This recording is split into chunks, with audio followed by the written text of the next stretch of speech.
Hello दोस्तों, आज हम जानेंगे कि पार्टीशन ऑफ बंगाल क्यों हुआ, कैसे हुआ, स्वदेशी मूवमेंट का उसमें योगदान क्या था, कंट्रीब्यूशन क्या था और किसके द्वारा हुआ। तो लॉर्ड कर्जन के द्वारा इन 1995 में बंगाल का विभाजन कर दिया गया था। तो आइए थोड़ा सा विशेषताएं के बारे में जान जाते हैं कि बंगाल क्या था, कितना पोटेंशियल था उस जमीन के अंदर, बंगाल के अंदर। आइए जानते हैं। जो बंगाल था इस समय के 4 राज्यों को मिला के एक था, जैसे उड़ीसा, बांग्लादेश, उसके बाद असम, बिहार। ये चारों राज्य पहले एक नाम से जाने जाते थे, जो नाम था बंगाल। ठीक है। तो इसका कैपिटल जो बंगाल का था वो क्या था, कलकत्ता था। तो क्या हुआ, बंगाल का इतना ज्यादा एरिया उस समय था, उस समय 80 मिलियन अप्रोक्सीमेटली पॉपुलेशन थे वहां पे बंगाल में। तो ये माना जाता था कि भारत का आधा पॉपुलेशन तो बंगाल में है। इस समय चार मेन एरिया को ऑक्युपाइड करता है। तो यहाँ तक कि झारखंड के छोटा सा पार्ट को भी ऑक्युपाइड करता था बंगाल। तो बंगाल एक बहुत बड़ा प्रॉब्लम था, मतलब बहुत बड़ा एरिया था, और एक और से प्रॉब्लम भी था। क्यों प्रॉब्लम था? क्योंकि एडमिनिस्ट्रेटिव करना, रूल एंड रेगुलेशन बनाना इतने बड़े लोगों के लिए दिक्कत होता था। क्योंकि जो बिहार के लोग थे वो भी हिंदी बोलते थे, बंगाली बंगाली बोलते थे, तो उनके लिए अलग अलग रूल बनाना, भाषाओं का चयन करना ब्रिटिश को दिक्कत होती थी। ठीक है। दूसरा, कल्चर अलग होना, इसमें बहुत सारी दिक्कत होती थी। तो क्या हुआ, लॉर्ड कर्जन से पहले ये बात हुआ था कि बंगाल का डिवीजन कर देते हैं उनके कल्चर या लैंग्वेज के आधार पे, लेकिन वो प्रपोजल था, उसको एक्सेप्ट नहीं किया गया। तो आप बेसिकली आप समझ गए। तो अब क्या होता है कि अब हम बेसिकली यहाँ पे बात करेंगे कि आप विशेषताएं समझ गए कि बहुत बड़ा एरिया था बंगाल। इसमें बंगाल में फर्टिलिटी लैंड है, मतलब वहां पे नील की खेती भी बहुत अच्छा होती है, कॉटन की भी खेती आप बहुत अच्छा कर सकते हैं। तो आइए जानते हैं कि पार्टीशन ऑफ बंगाल का जो कॉजेस क्या थे। तो देखिए, कॉजेस हम पढ़ाने से पहले हम एक चीज आपको बताते हैं कि बंगाल में लिटरेसी लेवल बहुत अच्छा था, एजुकेशन लेवल। तो क्या हुआ, कॉजेस की बात कर रहे हैं, तो बंगाल में जब वहां पे लिटरेसी लेवल अच्छा था तो क्या किया, इतना बड़ा एरिया था, वहां पे पॉपुलेशन इतने लोग ज्यादा थे, तो क्या हुआ कि वहां पे अवेयरनेस इंक्रीज हुआ लोगों में कि राष्ट्रवाद क्या होता है, मतलब नेशनलिज्म क्या होता है। तो जब राष्ट्रवाद का विकास होता है कि मतलब अपने देश को, देश में अपने सेल्फ वस्तु प्रोड्यूस करना चाहिए, अपने देश के लिए अपना जान दे देना चाहिए, जैसे सैनिक अपना आज अपना देश के लिए जान दे देते, उसको भी तो राष्ट्रवाद कहेंगे। तो राष्ट्रवाद का विकास हुआ तो अपने गुड्स पे डिपेंड होना चाहिए। तो ये भारत में राष्ट्रवाद का विकास बंगाल में उस समय हो चुका था, क्योंकि उस समय क्या हो रहा था, बहुत सारे एजुकेशन लेवल बंगाल में बहुत अच्छे थे, और उस समय के बंगाल 4 राज्यों की स्टेट, जिसमें भारत के आधा पॉपुलेशन के बराबर था। तो क्या हुआ, इस राष्ट्रवाद का विकास लोगों के सोच में बंगाल की पहुंच चुकी थी। ये बात लॉर्ड कर्जन बहुत अच्छे से बात ये जान चुका था, और उसने ये बात सोचा कि राष्ट्रवाद मतलब कि सेल्फ गवर्नमेंट होना, मतलब अपने गवर्नमेंट पे बल देना। तो उसने सोचा कि राष्ट्रवाद हो रहा है तो इसके मतलब ब्रिटिश के लिए एक प्रॉब्लम होगी। जैसे 1897 में राष्ट्रवाद हुआ था तो लोग ब्रिटिश को प्रॉब्लम, बहुत सारे ब्रिटिश मर गए थे। इसने लॉर्ड कर्जन के दिमाग में गया कि बंगाल में राष्ट्रवाद का उदय हो रहा है, इस समय इसको रोकना चाहिए, नहीं तो राष्ट्रवाद में रुका तो लोग हमारा विरोध करेंगे और अपना सेल्फ रूल बनाने की कोशिश करेंगे, अपना गवर्नमेंट स्टैब्लिश करेंगे, अपना गुड्स प्रोड्यूस करने लगेंगे, जिससे कंपनी या ईस्ट इंडिया कंपनी या ब्रिटिश को प्रॉब्लम होगी और ब्रिटिश को यहाँ से जाना पड़ेगा। इसने राष्ट्रवाद या नेशनलाइजेशन को भी क्या करते हैं, राष्ट्रवाद कहते हैं, इसको दबाने के लिए क्या करता है, बंगाल का विभाजन करता है। आइए अब समझते हैं बंगाल का विभाजन क्यों होता है। जब बंगाल में लिटरेसी लेवल, मतलब एजुकेशन लेवल बंगाल का अच्छा हो जाता है उस समय, तो एजुकेशन लेवल अच्छा हो जाता है, अवेयरनेस राष्ट्रवाद के बारे में इंक्रीज हो जाता है। ठीक है। इसके बारे में, नेशनलाइजेशन के बारे में अवेयरनेस इंक्रीज हो जाता है, जिसके बारे में लोग सेल्फ गुड्स प्रोड्यूस करने के लिए, अपना रूलिंग बनाने के लिए करने लगते हैं। तो क्या होता है, तो अब ये किसको भनक लग जाती है, लॉर्ड कर्जन को लग जाती है। तो लॉर्ड कर्जन जब ये होने लगता है तो लॉर्ड कर्जन के दिमाग में एक बात जाता है कि अब एक प्रॉब्लम क्रिएट होने वाला नेशनलाइजेशन के लिए, क्योंकि अब भारत के लोगों को पता चल गया था कि ब्रिटिश उनके लिए अच्छी नहीं है अवेयरनेस की वजह से। तो अब क्या होता है कि उसमें अवेयरनेस की वजह से नेशनलाइजेशन उत्पन्न हो गया। ठीक है। नेशनलिज्म उत्पन्न होता है। अब प्रॉब्लम जाता है, ब्रिटिश को लॉर्ड कर्जन को भनक लग गई। तो लॉर्ड कर्जन ने सोचा कि अब हम इसको क्या करते हैं कि इस नेशनलाइजेशन को खत्म कर देते हैं। क्या कर देते हैं? नेशनलाइजेशन को खत्म कर देते हैं, बंगाल का डिवीजन कर देते हैं। तो पहला कारण क्या था बंगाल का डिवीजन बांटने के लिए? और पहला कारण में लिख जाएंगे कि भारत बंगाल में नेशनलाइजेशन के बारे में अवेयरनेस इंक्रीज हो गया बंगाल के लोगों के बीच में। और दूसरा क्या आप कारण लिख सकते हैं कि जो एडमिनिस्ट्रेटिव सिस्टम की इसका पॉपुलेशन बहुत ज्यादा था, जो खुद लॉर्ड कर्जन ने बोला था कि हम बंगाल का विभाजन इसलिए कर रहे हैं क्योंकि एडमिनिस्ट्रेटिव मतलब जो रिफॉर्म होता है उसको मतलब इतना बड़ा एरिया कोई रूल एंड रेगुलेशन अच्छे से नहीं बन पा रहा है, तो इसको कई एरिया में बांट देंगे जिससे रूल एंड रेगुलेशन बनाने में मदद मिलेगी और अच्छे से रूल एंड रेगुलेशन बन जाएगी। तो क्या हुआ, उसने एडमिनिस्ट्रेटिव रिफॉर्म करने के लिए उसने अपना बोला था, एडमिनिस्ट्रेटिव रिफॉर्म के लिए इसने बंगाल का विभाजन किया, उसका एक स्टेटमेंट था। लेकिन असली बात था कि भारत में नेशनलाइजेशन को दबाने के लिए कि कहीं भारत के लोग या मतलब बंगाल के लोग उसके लिए चुनौती ना खड़ा कर दें, नेशनलाइजेशन को दबाने के लिए पार्टीशन ऑफ बंगाल कर दिया। तो आप कारण समझ गए ना, एक एडमिनिस्ट्रेटिव रिफॉर्म जिसने उसने कहा कि उसको एरिया के हिसाब से बांट दिए, और दूसरा क्या था नेशनलाइजेशन का विकास होना, और जिसको उसको दबाने के लिए उसने कारण कर दिया। तो कैसे उसने भारत के दबाया आप ये भी समझ लीजिए। तो उसने क्या किया, जब ये देखा नेशनलाइजेशन का विकास हो रहा है तो उसने 1903 में बंगाल का विभाजन का प्रपोजल दे दिया। और 16 अक्टूबर 1905 को भारत का मतलब बंगाल का विभाजन कर दिया। बंगाल का विभाजन हो गया तो क्यों किया और कैसे किया? नेशनलाइजेशन उत्पन्न हो गया, इतना तो आप लोग को समझ गए। एडमिनिस्ट्रेटिव रिफॉर्म की वजह से किया कि इतना बड़ा एरिया था उसको बांट के अच्छे से रूल रेगुलेशन बनाएंगे। तो अब देखिए क्या हो किया कि अब ये सोच रहा है, यहाँ पे देखिए आप दोस्तों, उसने क्या किया, ये बंगाल है ठीक है, 4 राज्यों से मिलकर बना है। तो उसने क्या किया, डिवाइड कर देता है। कब 16 अक्टूबर 1905 को बंगाल को 2 भागों में बांट देता है, ईस्ट कर देता है, दूसरा वेस्ट कर देता है। अब देखिए जब ईस्ट कर देता है और वेस्ट कर देता है तो क्या होता है, ईस्ट में जो है मुस्लिम की मेजोरिटी हो जाती है। जब बंटवारा कर देता है, बंगाल को 2 भाग में बांटा तो मुस्लिम की मेजोरिटी हो जाती है, मेजोरिटी इंक्रीज हो जाती है, और वेस्ट में हिंदू की मेजोरिटी हो जाती है। और जो वेस्ट में जो पहले आप पढ़े थे कि जो बिहार था, बिहार जो आ जाता है, वो बिहार जो आ जाता है वेस्ट में आ जाता है, और जो बिहार के साथ साथ एक और राज्य आता है, और जो आसाम है वो ईस्ट में आ जाता है, ओडिशा जो है वेस्ट में आ जाता है, ओडिशा।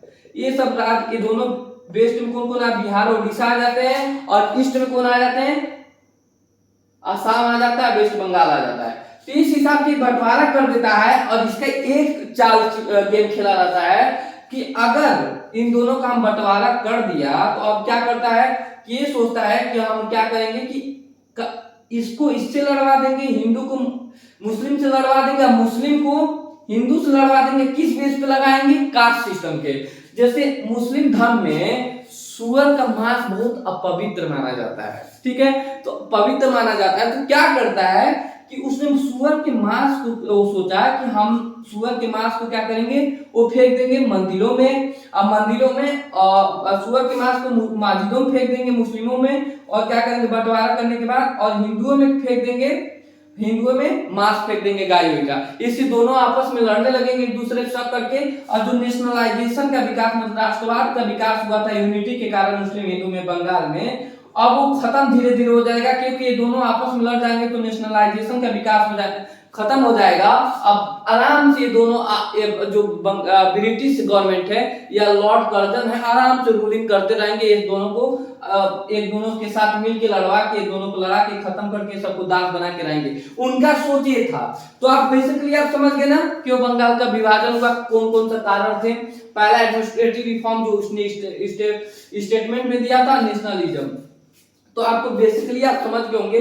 तो क्या होता है कि बंगाल के लोग जो थे, बंगाल के लोग जो ये डिवीजन बात किया था, जो डिवीजन कर दिया था भारत को दो भागों में, लड़वाई की कोशिश किए, तो इसमें बंगाल ईस्ट के जो लोग थे अब वेस्ट के लोग थे, ये बहुत तेज थे, एजुकेशन लेवल इन लोगों में अच्छा था, तो फूटनीति डाला, डिवीजन थ्योरी डाला, मतलब स्प्लाइट थ्योरी जिसको कहते हैं, जिसको आप अलग अलग थ्योरी कर भी सकते हैं।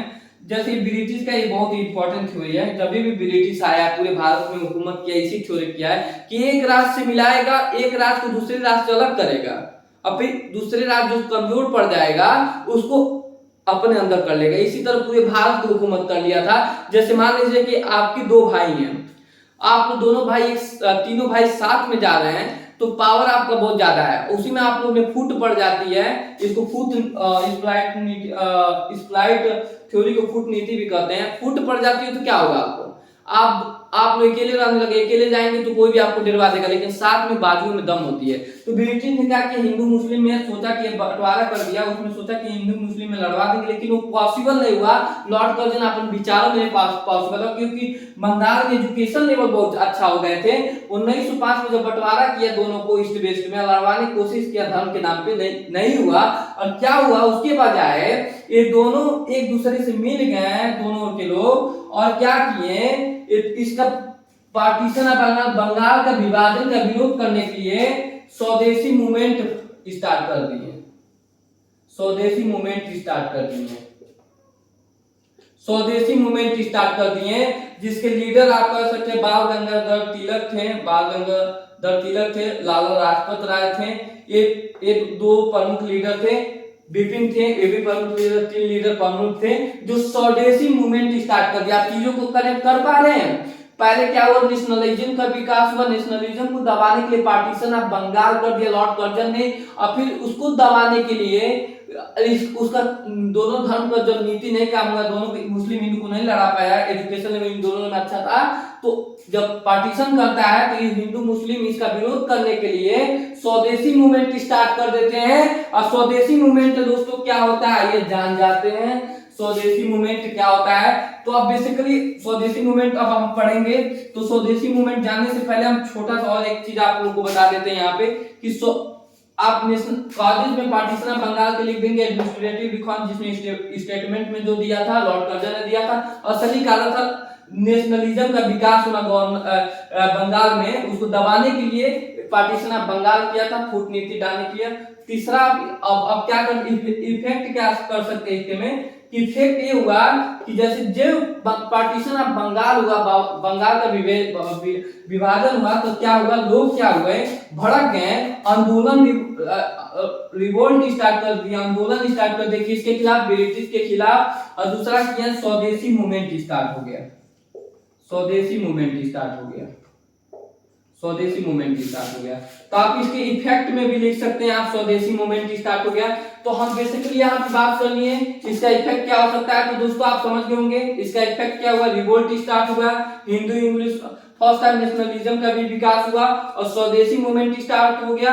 और इसी जब पार्टीशन ऑफ बंगाल होता है, तो जो नेशनल एंथम जो होता है, जो रविंद्रनाथ टैगोर थे सॉन्ग गाते कंपोज करते हैं, जो बाद में चल के बहुत प्यारा होता है, वो आगे चल के नेशनलिज्म का विकास हो गया जाता है। तो क्या होता है, इसी जब नेशनलिज्म की वजह से क्या होता है, उसको दबाने के लिए क्या होता है, पार्टीशन ऑफ बंगाल होता है, बंगाल को दबाने के लिए क्या, जब पार्टीशन ऑफ बंगाल होता है, भारत के मतलब बंगाल के लोग खुश नहीं होते, स्वदेशी मूवमेंट किसके खिलाफ करते हैं, पार्टीशन ऑफ बंगाल के खिलाफ करते हैं कि नहीं होना चाहिए पार्टीशन ऑफ बंगाल, उसी को स्वदेशी मूवमेंट कहते हैं, जिसको इंग्लिश में इंडिजिनस मूवमेंट कर सकते हैं, आंदोलन करते हैं। तो आइए जानते हैं स्वदेशी मूवमेंट क्या था। तो हम होप करते हैं कि आपको समझ आया होगा पार्टीशन ऑफ बंगाल क्यों हुआ, उसका इफेक्ट क्या होगा।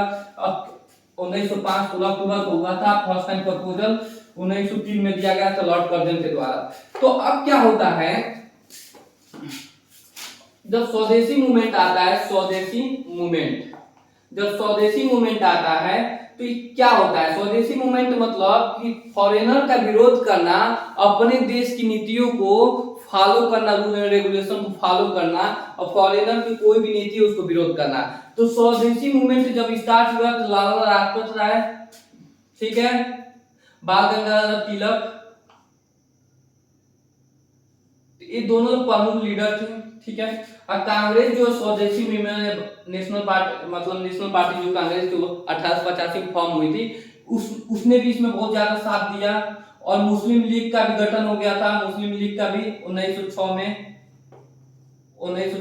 इन तीनों ने मिलकर स्वदेशी मूवमेंट फॉर्म किया था। और इंपॉर्टेंट लीडर जो थे स्वदेशी मूवमेंट, लाला लाजपत राय, बाल गंगाधर तिलक थे।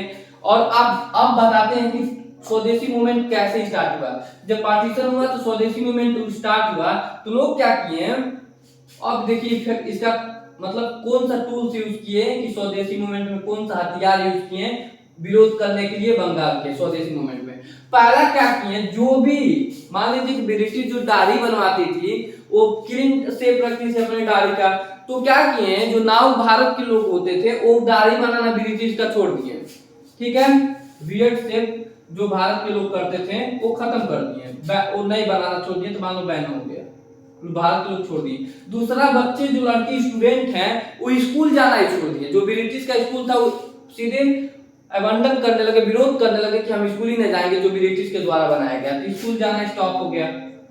जो भी गुड्स एंड सर्विस जो बनाया गया जाता था ब्रिटिश के द्वारा, वो क्या हो गया, उसको बायकॉट कर दिया गया। मान लो कोई भी ब्रिटिश कुछ भी बनाती थी उसको बायकॉट कर दिया गया, तो बायकॉट कर दिया गया, गुड्स एंड सर्विस को बायकॉट कर दिया। चौथा इसका टूल्स क्या था, उसको स्वदेशी मूवमेंट का पार्टीशन ऑफ बंगाल का विरोध करने के लिए जो भी एक्सपोर्ट जो इंपोर्ट किया जाता था गुड्स एंड सर्विस न्यूयॉर्क किया जाता था, इंपोर्ट किया जाता था, ब्रिटिश यूज कम हो गया क्योंकि लोग अब ब्रिटिश की चीजों खरीदने रहे। तो इस ट्यूब्स को यूज करके क्या किए थे, स्वदेशी मूवमेंट का स्टार्टअप किए थे ब्रिटिश का जो विरोध करने के लिए पार्टीशन ऑफ बंगाल के लिए। तो आप बेसिकली समझ गए होंगे कि लीडर कौन थे।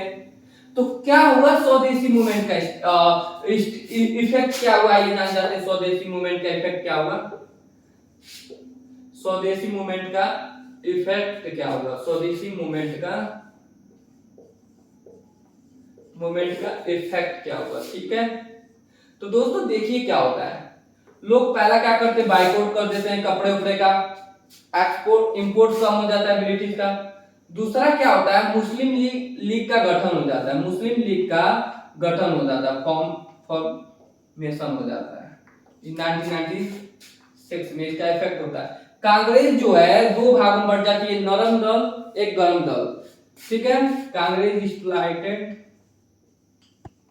स्प्लाइट इनटू टू ग्रुप, ठीक। तीसरा क्या होता है कि जो जब स्वदेशी मूवमेंट स्टार्ट होता है तो इसका सबसे बड़ा काम था कि स्वदेशी मूवमेंट सारा चीज ब्रिटिश का बैन कर दी, स्कूल जाना, इसमें भी इफेक्ट में लिख सकते हैं आप लोग स्वदेशी मूवमेंट में। चौथा चीज क्या है कि नेशनलाइजेशन का स्वदेशी मूवमेंट में बल दिया गया। पांचवा सबसे इंपॉर्टेंट चीज है कि भारत की गुड्स मतलब इंडस्ट्री का विकास हुआ, मतलब इंडस्ट्री का मतलब होम इंडस्ट्री का विकास हुआ, मतलब स्वदेशी इंडस्ट्री का विकास हुआ। और फर्स्ट टाइम टाटा जो थे, जो टाटा मतलब जो कंपनी इस समय बहुत ज्यादा दानी माने जाते हैं, उनके पापा जी ने टाटा कंपनी का इस्टेब्लिश किया, क्योंकि उस समय कंपनी का विरोध किया जा रहा था स्वदेशी मूवमेंट में ब्रिटिश के। तो उस समय क्या हुआ कि टाटा जो हमारे देश के इन्वेस्टर थे उन्होंने इन्वेस्ट किया, कंपनी खोला और अपने गुड्स को प्रोडक्शन करने में पूरा पैसा लगा दिए, जो स्वदेशी मूवमेंट को बढ़ाया। तो बहुत सारे इंडस्ट्री खुले, एग्जांपल में टाटा आप जान सकते हैं कंपनी का। और क्या हुआ कि बाइकआउट किया गया, तभी भी पार्टीशन नहीं रुका। अब पार्टीशन जो एक इफेक्ट आप समझ ही गए, लेकिन क्यों अब दूसरा चीज आप समझ जाते हैं, आप इसको और आगे चल के आप बना के भी लिख सकते हैं और सारे इफेक्ट हो सकते हैं। हम मेन इफेक्टों की यहाँ पे बात की है। इसका क्यों फेल्ड हो गया, व्हाई डिड स्वदेशी मूवमेंट फेल। तो स्वदेशी मूवमेंट फेल इसलिए हो गया कि पहली बात तो दो ही कारण इसका माना जाता है। कांग्रेस में स्प्लाइटेशन हो गया, split into Congress into two group, नरम दल और गरम दल। और दूसरा क्या था, इसका लीडर जो है, जब स्वदेशी मूवमेंट हुआ तो ब्रिटिश का तो पहले से ही चाल है, गांधी जी को 50 बार जेल डाल दिए। जब कोई लीडर अच्छा से भारत से निकलता है उसको जेल में डाल दो, उसको फांसी दे दो, खत्म कर दो, फिर नेशनलिज्म राष्ट्रवाद का विकास रुक जाएगा। तो इसीलिए जो भी कोई लीडर आया उसको उसने जेल डाल दिया, जिसके बाद से कोई लीडर स्वदेशी मूवमेंट नहीं मिला, वो फेल हो गया। लेकिन बात कभी भी कहा जाए, लेकिन स्वदेशी मूवमेंट रुका नहीं, फेल टू लीडर और स्प्राइट की वजह से रुक मतलब वो अपने मोटिव में काम नहीं हुआ स्वदेशी मूवमेंट, लेकिन रुका नहीं। 1991 में 11 में लॉर्ड कर्जन के बाद मिल्टन आते हैं, मिल्टन के बाद एक और लीडर आते हैं, उन लीडर का नाम होता है, वो लीडर आते हैं तो उन लीडर का नाम होता है कि बहुत अच्छा नाम होता है, क्या नाम है, हेडिंग होता है, हेडिंग लीडर आते हैं, लॉर्ड होते हैं। उन्होंने स्वदेशी मूवमेंट को देखते हुए क्या करते हैं, मूवमेंट के देखते हुए क्या करते हैं, उन्होंने बंद कर देते हैं, जो स्प्लाइट हुआ था पार्टीशन ऑफ बंगाल को खत्म कर देते हैं, खत्म कर देते हैं मतलब एनोल कर देते हैं, एनोल कर देते हैं, स्टॉप कर देते हैं, स्टॉप कर देते हैं। और जब स्टॉप करते हैं, क्योंकि जो पार्टीशन ऑफ बंगाल था पहले मुस्लिम हिंदू रिलीजियस पे बटा हुआ था, इसको रोक देते हैं, ठीक है, और वो जिससे जनता खुश होती है। लेकिन फिर क्या करते हैं, इसको स्टार्ट करने से पहले उन्होंने इस पार्टीशन ऑफ बंगाल को एडमिनिस्ट्रेटिव के रूप में, अच्छा क्योंकि बहुत बड़ा बंगाल था 4 राज्यों से मिलकर, उसको बांटते हैं बंगाल को, लेकिन क्या करते हैं लैंग्वेज के बेसिक पे, लैंग्वेज के बेसिक पे पार्टीशन ऑफ बंगाल करते हैं। 1911 में हेडिंग जो लॉर्ड थे उनके द्वारा बंगाल का विभाजन होता है, लैंग्वेज पे होता है। आप याद रखिए क्वेश्चन, बंगाल का विभाजन जो 1911 में होता है वो जात धर्म पे ना होकर लैंग्वेज पे रहता है। जो ओडिशा और बिहार दोनों अलग हो जाते हैं किसे, बंगाल से 1991 में। ये बात आती है तो बंगाल का विभाजन 1991 में किस में हुआ था, लैंग्वेज के बेसिक पे हुआ था। तो आप समझ गए, तो आप बेसिकली आप समझ गए कि स्वदेशी मूवमेंट क्यों स्टार्ट हुआ, स्वदेशी मूवमेंट के लीडर क्यों थे, और बंगाल का विभाजन का मोटिव क्यों क्या था। आप बेसिकली आई होप आप लोग बहुत अच्छे समझे होंगे। और एक चीज और है, जो पार्टीशन ऑफ बंगाल है, भले स्वदेशी मूवमेंट फेल्ड हो गई, लेकिन कुछ हद तक स्वदेशी मूवमेंट जो उनका पॉलिसी था लॉर्ड कर्जन का कि हिंदू मुस्लिम को लड़ा देंगे, लेकिन वो कामयाब नहीं हुआ। हिंदू मुस्लिम अपना एकता दिखा के स्वदेशी मूवमेंट स्टार्ट कर दिए थे ब्रिटिश के खिलाफ, तो वहां पे भी हिंदी मुस्लिम में यूनिटी दिखाई दी। लेकिन हम लोग पता नहीं क्यों आपस में एक दूसरे से लड़ते रहते हैं, क्योंकि दोनों लोग भारत को आजादी में एक समान योगदान दिए हैं। तो हम लोग को भी कोई भी भेदभाव जात पात के साथ नहीं करना चाहिए, सब लोग एक समान है, प्यार से रहना चाहिए। तो जय जय दोस्तों भारत। आज हम लोग पढ़ लिए पार्टीशन ऑफ बंगाल क्या हुआ था, स्वदेशी मूवमेंट क्या हुआ, कब हुआ था, कैसे क्यों हुआ था। स्वदेशी मूवमेंट पार्टीशन ऑफ बंगाल जब हुआ तो उसी के विरोध में स्वदेशी मूवमेंट स्टार्ट किया गया था। तो हम चलते हैं नेक्स्ट वीडियो में, आपको मिलते हैं। Like and share and subscribe अगर वीडियो अच्छा लगी हो तो।